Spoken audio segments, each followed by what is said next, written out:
Hey, what's going on, guys? J Will here again at Veteran Nerd Review. Getting ready to give you guys another figure review on the '89 Flash movie, The Batman. The OG Michael Keaton version. It was definitely like quite a battle trying to get a hold of this guy right when he first came out and the Flash movie was released. With the whole Batmobile, the Batwing, and the rest of the Flash movie figures. We're getting kind of scarce that everybody's buying them in bulk or in packs or whatever. And now they've done a release and everything. This figure's back up on Amazon. He dropped down to like $17 at one point. I think I got him when he was like 18 or 19. And a lot more of the Flash movie figures are getting reissued and whatnot. I haven't seen the Batmobile being reissued yet, but the Batwing has been reissued. And also, I was able to order or pre-order the 2-pack gold label Batman and the Batmobile for the movie. So that's going to be arriving in a few days from what I'm seeing on Amazon. So super excited about that. Let's go ahead and take him off his stand here. And just FYI, guys, today is my birthday, August 26th, and I'm 26 years old. So I'm 26 on the 26th. And one of my friends texted me last night, asked me if my birthday was yesterday or today, and I said, yeah, my birthday I just turned 26 minutes ago on the 26th. So yay. But moving right along here. Gotta let you guys know the raffle still in effect for the Deluxe Iron Man and the VHS Cyclops. So if you guys were interested in winning those two, $4 per ticket now. Go ahead and hit that Cash App in the description to buy your tickets to enter the raffle to win those two figures. Send me your name and a code word that's going to be written on your ticket to go inside the box or inside the cage as well during the draw, so that way nobody's going to try to fake being you and end up winning your figures. Next up, we have a quick look at the packaging here. DC Multiverse, Flash, Batman. Got some nice artwork right there on the sides, right there, the lettering and whatnot. And you got some blown up artwork on the back.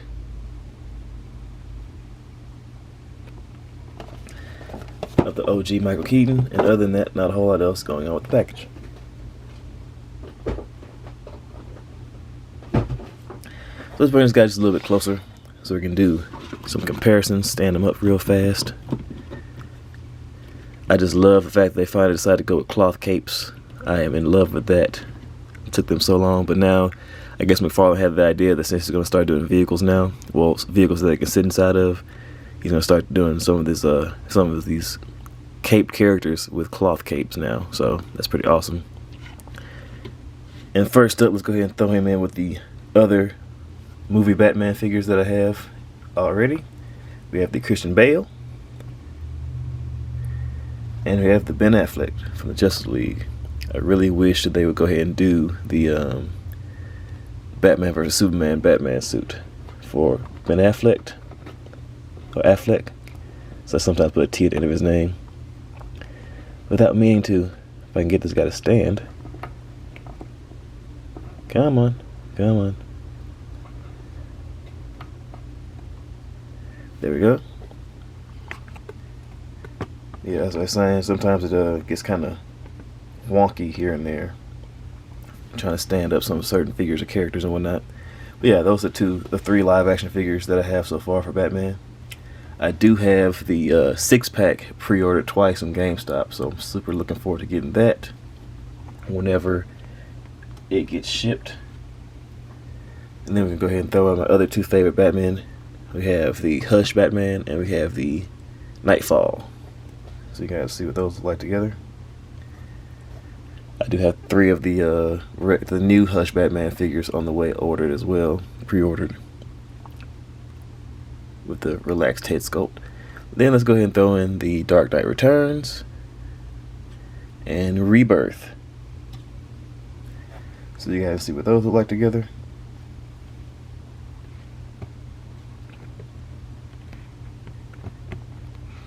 And then we can go ahead and bring these guys back out.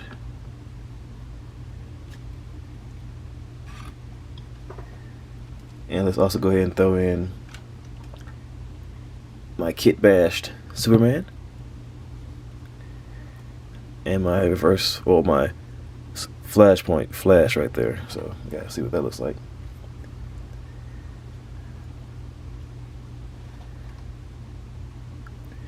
A couple of figures that I think they need to go ahead and do would be a Christopher Reeve Superman, as well as a Flash. I forgot the actor's name, but the actor that plays Jay Garrick on the Flash TV show, they need to go ahead and do a retro style Flash version of him, so that way I can start my kind of old school retro styled Justice League display.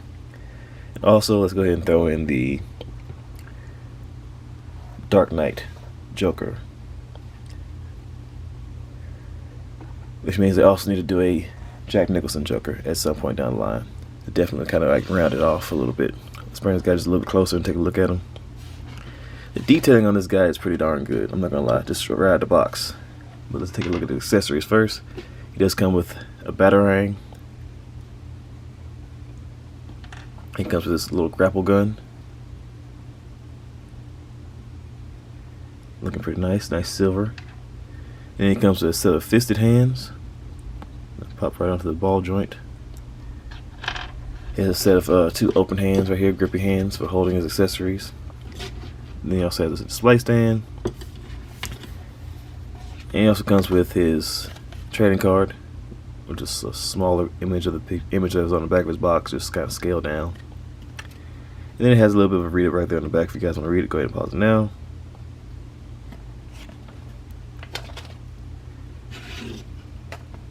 Now we can look at a little more of the detail in this figure here. One thing I did kind of notice right out of the box is that I feel like his boots kind of have like a greenish tint to them.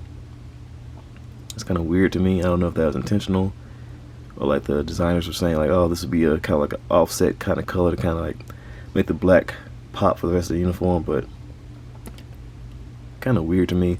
It doesn't draw too much or take away from the figure itself, but just knowing or seeing that it has like a greenish kind of hue on the boots makes it feel kind of weird, but nevertheless, still a solid look for him. But nice black all the way throughout. I love the cape. It has that flowing kind of feel to it, and how once you expand it, it does, of course, take up the natural kind of shape that Michael Keaton cape takes in most of his movies, well, the older movies, where maybe it spreads his arms out.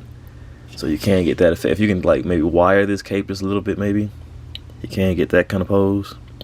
So that's pretty cool how it just collapsed behind his back, but definitely appreciating that. If I'm not mistaken, I do believe the belt in the old school movies was yellow. If I'm not mistaken, if my memory serves correctly, I think that belt was supposed to be yellow, but not a bad take for a updated version for the movie. Man, just the nostalgia. I know I'm only like just pretty much a kid compared to most everybody else that was alive back when this movie came out, but I did grow up watching those movies as well as a kid, so a lot of nostalgia for me as well. Man, and then the face sculpt looks pretty solid on him too. A little bit of like a little bit of face paint kind of like ran into the mask just a little bit at the bottom, but not a big deal. Definitely feel like it captures the Michael Keaton jawline, so it works for me. So, take him off a stand here. Let's get down into the brass tacks, shall we? His head can look up that far, down that far, side to side turning. You get a great range of head tilt. Shoulders can move out to the sides about that far before the plastic shoulder piece starts to get kind of caught right there in the shoulder joint. So you don't get a great range unless you kind of like finagle it around a little bit, maybe risk warping this piece right here out. But it does go all the way around. It does have the butterfly Mcfarlane joint. Bicep swivel, double joint elbows that bend in that far. You get the wrist swivel with up and down motion in the wrist, and it is on the Mcfarlane dumbbell joint, so you can rotate the hand on the ball joint. Get dice rolling motion as well. It does have a diaphragm joint up top and the waistline, so you get double diaphragm, crunch back that far. So you can get him that, looking up in that one stance that he has sometimes in the movies, looking up. And of course you do get rotation in both joints as well. Good range of crunch forward. They just get up to the sides about that far before they get hindered by the diaper piece to the front. Back. Ever so slight inner upper thigh cut. Double joint knees. No boot cut, unfortunately, with these green boots. Then you get up and down motion of the feet. And they are on the Mcfarlane ball joint, so that you can rotate them as well. You get different angles, articulation, and you get toe articulation. So for about 19 bucks, guys, I definitely feel like it was worth it. Heck, I would have paid like 25 or more for this guy, probably like 30 or so. But now that they re-released him and made him easier to get, definitely was a no-brainer getting this guy the Batman that you grew up with, a lot of us grew up with. Was a must grab. So if you guys still see him out there for that price range, go ahead and pick him up immediately before he sells out again, or you might not get a chance to get this single release in a single packaging. They might do some more 2-packs later on down the line, probably, I'm guessing, kind of similarly to how they did the gold label with the Batmobile. But yeah, as always, guys, I appreciate y'all coming out, checking out my video. Hit the like button, comment, subscribe, share your thoughts. Share this video with anyone you think might be interested in winning the deluxe Iron Man, as well as the VHS Cyclops. And as always, y'all stay safe out there. Getting a lot of brightness on my camera, but yeah. Later.